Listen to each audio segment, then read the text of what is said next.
Olá, meu nome é André Félix, eu sou psicólogo clínico cognitivo comportamental e este é o canal Infinitamente Mais, onde eu tenho falado sobre vários temas relacionados à psicologia na perspectiva da TCC, que é a terapia cognitivo comportamental.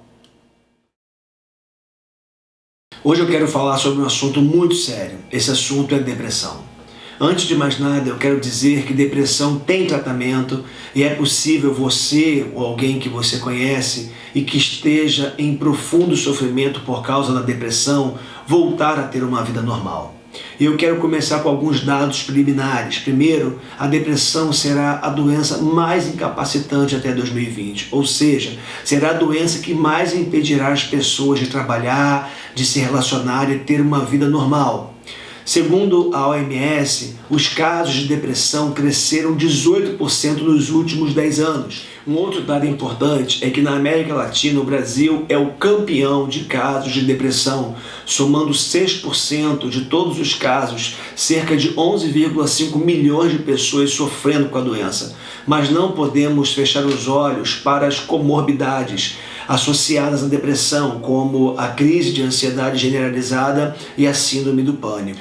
Especialistas afirmam que metade das pessoas diagnosticadas com depressão não recebem o tratamento adequado, que pode envolver em alguns casos o uso de fármacos ou antidepressivos, que são cada vez mais modernos e com índices menores de efeitos colaterais, mas que precisam ser prescritos por um psiquiatra. Mas também principalmente a psicoterapia, que sem medo de errar, quando bem feita, um bom psicólogo e a efetiva participação do paciente tende a apresentar resultados muito satisfatórios na diminuição dos sintomas e no tratamento das causas. Agora, como saber se uma pessoa está com depressão? Bom, primeiro nós precisamos entender que todos ficamos tristes. Aquela briga com o namorado ou com a namorada que te deixa para baixo, isso não é depressão. Isso é uma tristeza, algo que vai passar. Problemas familiares ou profissionais muitas vezes nos deixam tristes, mas não se trata necessariamente de uma depressão. Nós perdemos pessoas que amamos e isso produz um sofrimento muito intenso na alma, mas nós precisamos entender que os sofrimentos fazem parte da vida. Mas quando nós realizamos o luto, passando pelas fases da negação, da raiva, da barganha, da depressão e da aceitação, a tendência é que essa tristeza passe, porque necessariamente é esse luto causado ou sofrido no momento de uma perda, da perda de uma pessoa querida, necessariamente não se constitui uma depressão patológica. E esses exemplos que eu dei até podem evoluir para depressão patológica, mas esse tipo de tristeza é normal e suportável, pode acreditar. Então, ficar triste, mesmo com motivos, não significa estar deprimido. Cabe lembrar que a depressão ela pode acometer pessoas de todas as idades. Há quadros depressivos na infância. Há quadros depressivos na adolescência, principalmente nessa passagem da infância para a adolescência, que é uma fase muito crítica na vida de um indivíduo. As mulheres jovens, elas estão mais propensas à depressão. Há depressão pós-parto, durante o chamado estado puerperal, quando pode ocorrer o crime de infanticídio, que está expresso lá no artigo 123 do Código Penal, quando a mãe, em estado puerperal, ela tira a vida do próprio filho. E aqui tem uma peculiaridade, porque embora seja um crime, a pena ela é atenuada, por ser considerado um homicídio privilegiado, justamente por estar essa mãe, essa mulher, sob a influência desse chamado estado puerperal. E aí a justificativa é justamente o fato de haver profundas alterações psíquicas e físicas que chegam a transtornar a mãe, deixando-a sem plenas condições de entender o que está fazendo. Mas a depressão também pode surgir quando a mulher entra na menopausa, quando ela tem as suas funções hormonais alteradas. E a depressão pode surgir também na velhice, quando alguns já não se sentem lá tão úteis. Como podemos ver, são muitas as fases da vida e as circunstâncias em que pode surgir a depressão. Agora, quais as marcas ou sintomas da depressão? A falta de energia é o principal sintoma dessa doença, mas para que uma pessoa ela seja diagnosticada com a depressão, ela precisa apresentar pelo menos 5 dos seguintes sintomas: humor deprimido na maior parte do dia e por longos dias, sentimentos de tristeza, melancolia, vazio sem causa aparente, acentuada diminuição no interesse ou prazer em quase todas as atividades do dia, falta de apetite sexual, a perda ou aumento de peso, insônia ou hipertonia em quase todas as noites, agitação ou retardo psicomotor, fadiga ou perda de energia, sentimento de inutilidade ou culpa excessiva e inadequada, diminuição da concentração ou indecisão, excesso de passado, ou seja, um constante saudosismo, e nos casos mais graves, a pessoa não sai da cama, não faz sequer a barba no caso dos homens e nem toma banho e deixa inclusive de se alimentar. Eu quero lembrar que para que uma pessoa seja diagnosticada com depressão, ela precisa apresentar por mais de 2 semanas pelo menos 5 desses sintomas que eu acabei de dizer.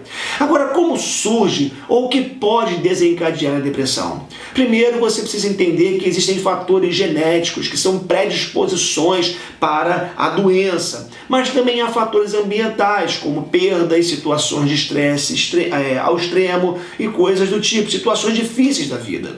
Como podemos lidar com a depressão?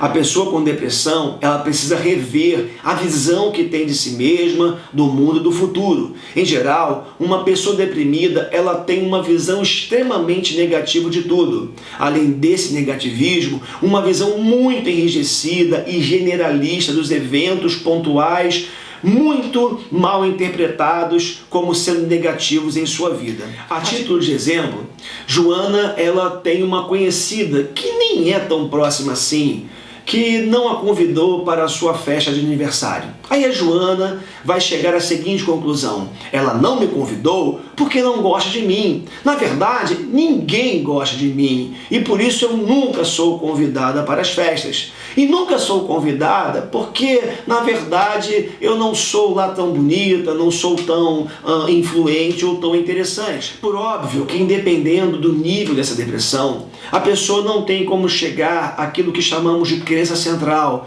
e nesse caso de desamor ou de desvalor, e começar a confrontar os pensamentos do tipo ninguém me convida para as festas porque eu sou desinteressante, sou feia ou não sou influente. Perceba que há um encadeamento aqui, há um evento que não foi o ter sido convidada para a festa. Esse evento gerou um pensamento que foi eu não sou interessante, e esse pensamento levou uma emoção que é a tristeza, e esse sentimento leva a um comportamento que é ficar trancada num quarto escuro sozinho ouvindo uma música do tipo deprê. O que temos aqui é um pensamento distorcido, uma interpretação distorcida da realidade. No caso da depressão, esse pensamento distorcido passa muito pelos outros, ou melhor, a visão que a pessoa deprimida tem dos outros. Então, o sujeito se vitimiza, acha que ninguém o compreende, que o mundo é injusto e acaba sentindo pena de si mesma. Ela só consegue ver as coisas ruins da vida. É como uma parede branca com uma pequena sujeirinha lá no centro dessa parede, que a pessoa não consegue olhar a parede como um todo, mas apenas fixar os olhos naquela sujeira. O resultado dessas distorções do pensamento são sentimentos ou emoções ruins que provocam muita dor, muito sofrimento. A pessoa perde o prazer de estar consigo mesma, deixando de se amar. Ela perde a autoadmiração, a sua autoestima. Depois de se desconectar dela mesma, ela se desconecta dos outros. Então, se por um lado ela deixa de se achar interessante, por outro, as pessoas e o mundo ao redor também acabam perdendo a graça, tornando-se da mesma forma desinteressantes, numa espécie de desadequação existencial. Imagine só a pessoa conviver com esses pensamentos que são tidos como verdades absolutas, como extremamente verdadeiros por tanto tempo na sua vida. Imagine esses pensamentos se transformando em sentimentos ou emoções ruins, como tristeza profunda na alma e um sentimento de menos-valia. Muita gente tem perdido a alegria de viver.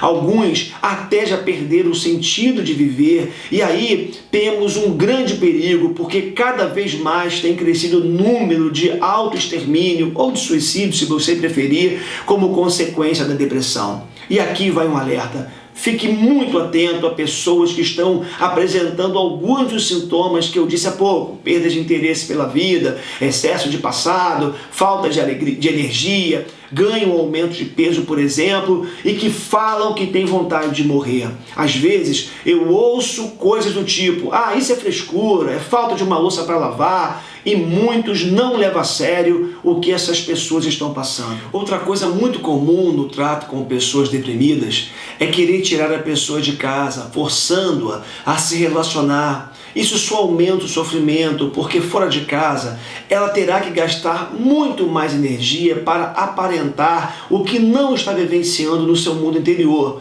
Isso não adianta. Eu posso te garantir que, via de regra, ali tem alguém em profundo sofrimento e precisando de ajuda. Portanto, não despreze alguns dos sinais que são deixados por uma pessoa em sofrimento. Acolha, demonstre empatia, tente convencer essa pessoa a buscar ajuda profissional, a buscar um psicoterapeuta, mas não tente diminuir ou desprezar seu sofrimento e nem forçá-la a fazer coisas que só aumentarão o seu sofrimento. Voltando a falar do suicídio, entenda que o suicida, ele não quer deixar de viver, ele só quer acabar com o seu sofrimento. E um passo anterior é a automutilação. A pessoa que se corta, na verdade, ela se corta causando nela mesma uma dor física que ela pode administrar, que ela pode controlar a intensidade para substituir uma dor na alma que ela não pode controlar. O psicólogo, ele é então o profissional mais indicado para ajudar essa pessoa. Um psicólogo cognitivo-comportamental, por exemplo, vai ajudar a pessoa com depressão a ressignificar a sua visão sobre si mesma, sobre os outros e sobre o futuro. Vai ajudá-la a identificar seus pensamentos distorcidos e a substituí-los por pensamentos adequados. O psicólogo cognitivo ajudará esse paciente a ver a vida com outras lentes. Bem, se você convive com alguém com depressão, você ajudará muito pouco julgando-a ou falando coisas do tipo: você tem tudo, você não tem motivos para estar assim tão triste. Acredite em mim, isso só vai piorar. Se você quer ajudar, comece demonstrando profunda empatia, colocando-se no lugar dessa pessoa e principalmente incentivando-a a buscar ajuda profissional. Se você que me ouve está com os sintomas que descrevi há pouco, peça ajuda.